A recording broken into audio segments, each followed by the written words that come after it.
Kia ora and welcome everybody. Welcome to part 2 of our 3-part webinar series sponsored by Pacific Trade Invest New Zealand. We're trying to help exporters, educate them and inform them about the New Zealand supermarket industry, and then also help them make better informed decisions. This is part 2 of the 3-part series. Today we're talking about ranging your products in New Zealand supermarkets.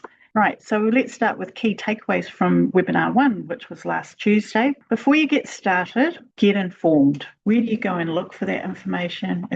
There's information all over the place. PTI have a lot of experts here that you can talk to before you get started. Get educated.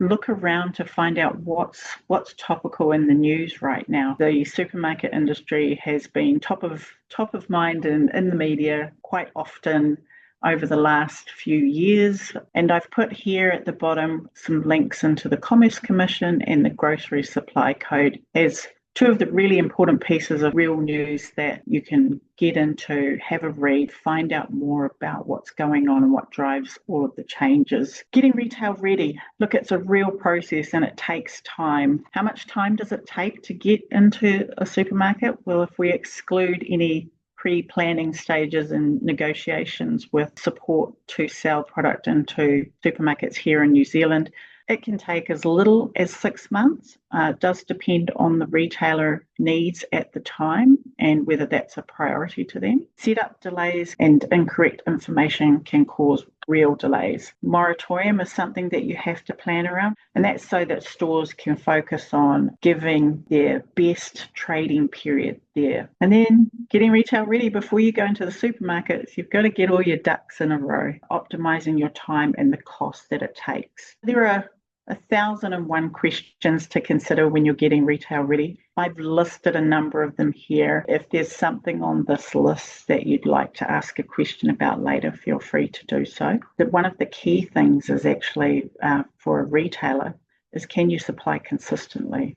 It's probably one of the worst situations if you bring a product to market and then you find that you can't supply consistently. So that's one of the questions that you really need to figure out an answer on. And where do you go to find all this information to help you out? MPI is one of the main places to go. You can also go to NZ Food Safety, and they create practical guides and templates and tools for you to use. Assure Quality, another place to go for information is GS1. Test your product to make sure that it scans at store level, and then also they do a mandatory product recall registration. So that's part of the setup. You have to do that in New Zealand. You should figure out which retailer is best for you to talk to. Along the way, you might need some other support. You might need industry experts. Pacific Trade Invest have a number of experts.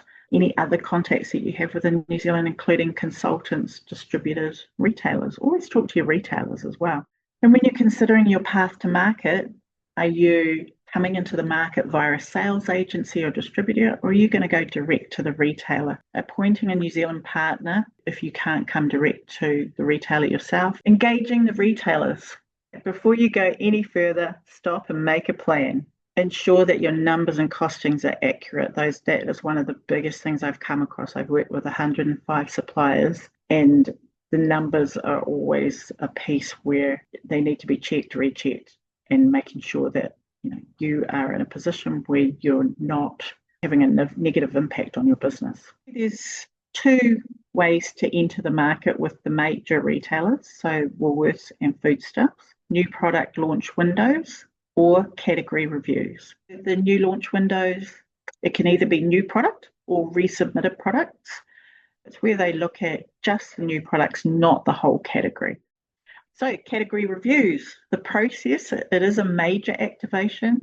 It does usually happen once, sometimes twice a year. It does depend on the category. Woolworths has started, putting on hold some of the category reviews so that they can get through the high number of reviews that they have planned for each year.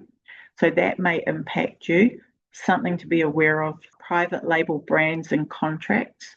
Each business has private label business. So here we're talking about Woolworths. They own the Woolworths brand. if you have the right contacts and you know when to approach them. There are tenders that are available for manufacturers of product, but this is potentially massive volume. Definitely something to look into if you are able to provide quality product consistently over long periods of time. These contracts can last for years. Foodstuffs also have their own private label business and contracts. So Pam's is the major brand, but it's a very valuable brand. It is one of New Zealand's most trusted grocery brands. These are opportunities for exporters or even importers, people who are looking for sourcing product to fulfill one of these contracts and bring it into New Zealand.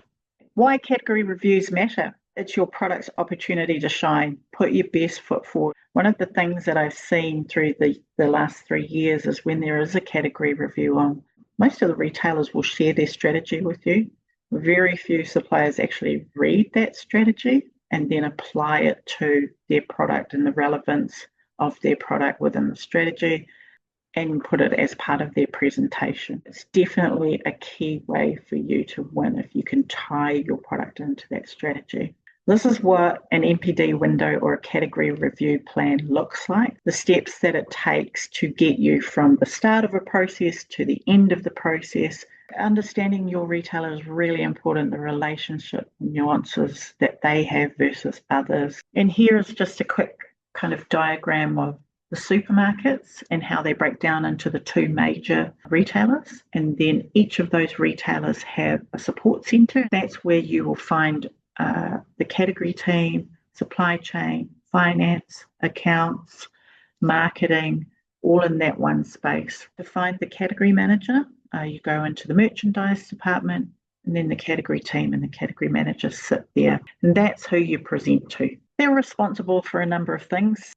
They develop a strategy on how they'll grow that particular category, and then the strategy is built on that. If you can align your product to their strategy, they will be more open to continuing discussions. And if we keep engaging the retailers, what does the Catman do with the new product, or NPD as it's called, in the category review? Well, they review their current range to see what is performing and what still fit. Who else does the category manager work with internally? So these are all the teams that sit at the support office. It's quite a broad range of responsibilities that they have. And so how to get ready to meet the category manager? What do you need?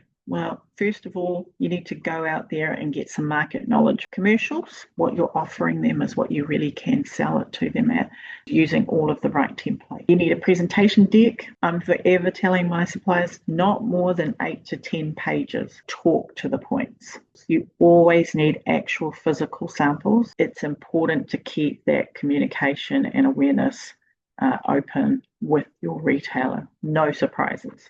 Check for like products. I've listed juice here as an example.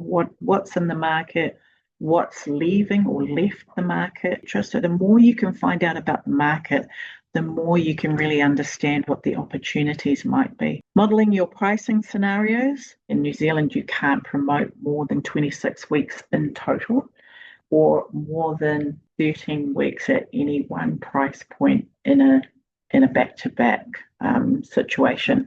This becomes part of the modelling. You should be constantly, one, building in a buffer, but also constantly reviewing that. What do you need for a commercial negotiation? Well, you need a starting place, and that starting place is what they call a list price, and then that leads you to a customer price. Here's another model on pricing. Then we have the presentation deck, so an executive summary, your story, your range. They should be ranked in terms of priorities. Your presentation deck should or could also include what they call a mud map. Make sure that you're talking about meeting the retailer's needs. Prepare to plan and present your offer. Ensure that you have the final retail samples or artwork. Don't include your pricing in a deck that you are going to pre-send unless they specifically request it.